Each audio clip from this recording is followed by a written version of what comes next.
नमस्कार, मैं हूं आर्यन उपाध्याय और इस वीडियो में हम थर्ड चैप्टर जो है मॉडरेट्स उसकी बात करने वाले। आपको तीन इंपॉर्टेंट नाम याद रखने हैं, दादा भाई नाओरजी, जीके जी यानी गोपाल कृष्ण गोखले और Surendra Nath Banerjee. Very easy, very important.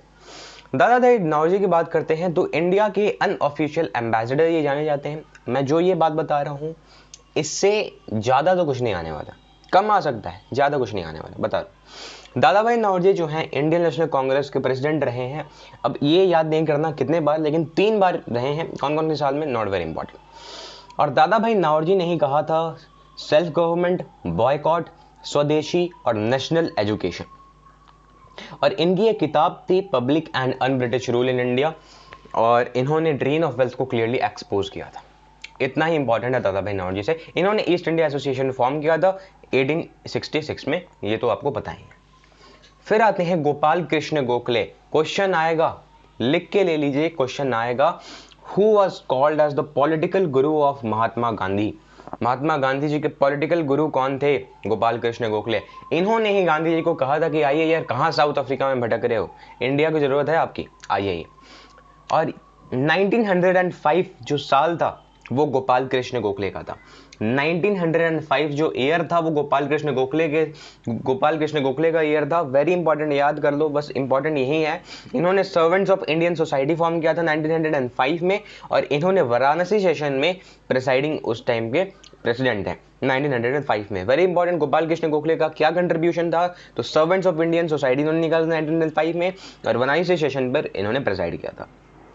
फिर आते हैं सुरेंद्र नाथ बनर्जी। सुरेंद्र नाथ बनर्जी जर्नलिस्ट थे, और इन्होंने जो लॉर्ड लिटन के जो एक्ट्स थे, जो बात किया जाए तो vernacular press act, arms act, इसको बहुत ही ज़्यादा हद तक प्रोटेस्ट किया था। इन्होंने इंडियन एसोसिएशन 1876 में निकाला था, और इतना ही इंपॉर्टेंट है यहाँ से। और फर्स्ट सेशन जो कांग्रेस था, कौन उस पर लीड कर रहा था? तो 1885 में WC बनर्जी, और 1886 में दादा भाई नाओरजी, ठीक है। और फर्स्ट सेशन कहाँ पे होता था? बॉम्बे, और दूसरा Kolkata, not very important. Surendra Nath Banerjee ने कौन सी किताब लिखी थी? ये इंपॉर्टेंट है। सुरेंद्र नाथ बनर्जी ने नेशन इन मेकिंग लिखा था। याद करने का बहुत ही आसान तरीका है, वही नेशन जो भी बन रहा है। अब ऐसी किताब कौन लिख सकता है? सुरेंद्र नाथ बनर्जी ही लिख सकते हैं। अब बात करते हैं कि जो मॉडरेट्स थे उनके मेथड्स क्या थे। मॉडरेट्स के मेथड से पहले ये जान लेते हैं कि मॉडरेट्स के बिलीव्स क्या थे। 1885 से जो 1905 तक जो कांग्रेस के जो लीडर्स रहे हैं उनके बिलीव्स क्या थे।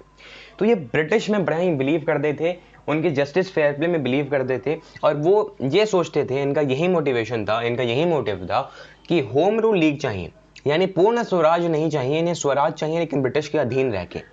और वो ब्रिटिश रूल पे बिलीव भी करते थे, क्योंकि उन्होंने सती और अनटचेबिलिटी, चाइल्ड मैरिज को उन्होंने एबोलिश भी किया था। ये भी अच्छी बात है, लेकिन बहुत ही ज़्यादा ये थोड़ा सा ब्रिटिश के अधीन हो गए थे।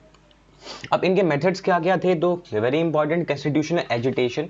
बहुत डीप में आपको नहीं घुसना, बस एग्जाम के लिए, कल ही एग्जाम है, ओवरव्यू ले लीजिए, रिवाइज कर लीजिए, इससे ज़्यादा कुछ नहीं आने वाला। कॉन्स्टिट्यूशनल एजुटेशन यानी पीसफुल ट्रीटी में बात करते थे, 3 पीस पे बिलीव करते थे। पटिशन यानी पटिशन भेजते रहना, प्रेयर यानी रिक्वेस्ट करते रहना, और अगर नहीं बने तो प्रोटेस्ट करना। प्रोटेस्ट कैसे करना? तो भाई क्रिटिसाइज करना प्रेस के अगेंस्ट। प्रेस का इस्तेमाल करते थे क्रिटिसाइज करने के लिए। वो मीटिंग रखते थे पूरे नेशनल पॉलिटिकल वर्कर्स पे, जो भी एजुकेशन में ज़्यादा है, और मीटिंग्स में अपने डिमांड्स रखते थे ब्रिटिश गवर्नमेंट के सामने। इतने ही इंपॉर्टेंट है। और इंडियन नेशनल कांग्रेस लंदन में भी बन चुका था। वेरी इंपॉर्टेंट, लंदन में भी एक इंडियन नेशनल कांग्रेस बना था, जहाँ पे जो वीकली जर्नल्स आते थे और उस जर्नल को लोगों के बीच बांटा जाता था, जहाँ से बताया जाता था कि इंडिया में देखिए कैसा अन ब्रिटिश रूल हो रहा है। अचीवमेंट की अगर बात करें कि क्या क्या अचीवमेंट्स इनके आ गए, तो इन्होंने ब्रिटिश गवर्नमेंट को एक्सपोज किया, डेमोक्रेसी की आइडियाज़ को पॉपुलराइज किया। क्यों? क्योंकि प्रेस को इन्होंने इस्तेमाल किया था, और Indians, educated Indians to be very specific, इन्होंने यूनाइट किया। इन्होंने इंडियन काउंसिल एक्ट 1892 को एबोलिश किया था। यही इंपॉर्टेंट है, इंडियन काउंसिल एक्ट कब एबोलिश हुआ था? 1892 में।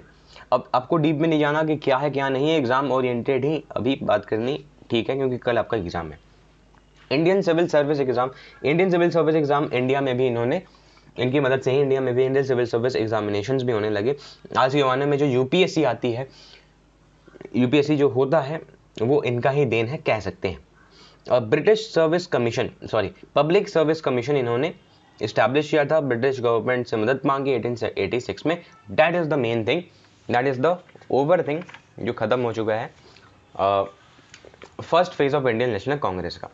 इसमें से और कुछ इंपॉर्टेंट वैसे है नहीं, 3 पीस हो गए। अचीवमेंट की हमने बात कर ली, क्रिटिसिज्म की बात कर ली और प्रोमिनेंट लीडर्स की बात कर ली। Gopal Krishna Gokhale was known as the political guru of Mahatma Gandhi. 1885 जो साल है इनका ही सर्वेंट्स ऑफ इंडियन सोसाइटी इन्होंने बनाया है। और सुरेंद्र नाथ बनर्जी ने अ नेशन इन मेकिंग लिखा है। That is the only chapter, believe करिए, ट्रस्ट रखिए, इससे ज़्यादा कुछ नहीं आने वाला। सो नेक्स्ट चैप्टर में हम, नेक्स्ट वीडियो में हम सेकंड फेज को कंप्लीट करने वाले होंगे।